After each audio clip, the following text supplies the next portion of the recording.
ન્યાય જો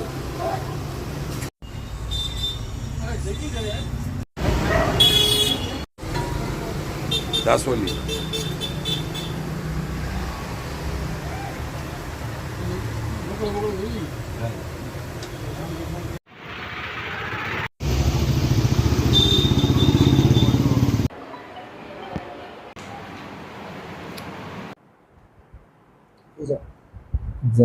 રાજ્ય સરકારની ડ્રાઈવ અંતર્ગત જામનગર મહાનગરપાલિકાના કમિશનર સાહેબ શ્રી મોદી સાહેબની સૂચના અને માર્ગદર્શન હેઠળ અત્યારે પવિત્ર શ્રાવણ માસના તહેવારોને અનુસંધાને તેમજ લોકોને ઉપવાસમાં ફરાળનો ઉપયોગ કરતા હોય જામનગર મહાનગરપાલિકાની ફૂડ વિભાગ દ્વારા 17 જેટલા ફરારી ખાદ્ય પદાર્થોના નમૂના લઈને લેબોરેટરીમાં મોકલવામાં આવ્યા છે।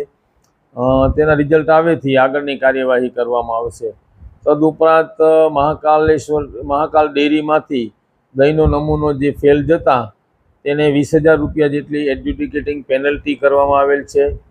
હળદરનો નમૂનો અનસેફ આવતા નામદાર કોર્ટમાં એ કેસ ચાલી જતા નામદાર કોર્ટ દ્વારા તેને 25,000 રૂપિયાનો દંડ કરવામાં આવેલ છે। અને ગોપાલ ડેરી જે સત્યમ કોલોની રોડ પર આવેલ છે એનું સેમ્પલ નપાસ આવતા આગળની કાર્યવાહી કરવાની ચાલુ છે।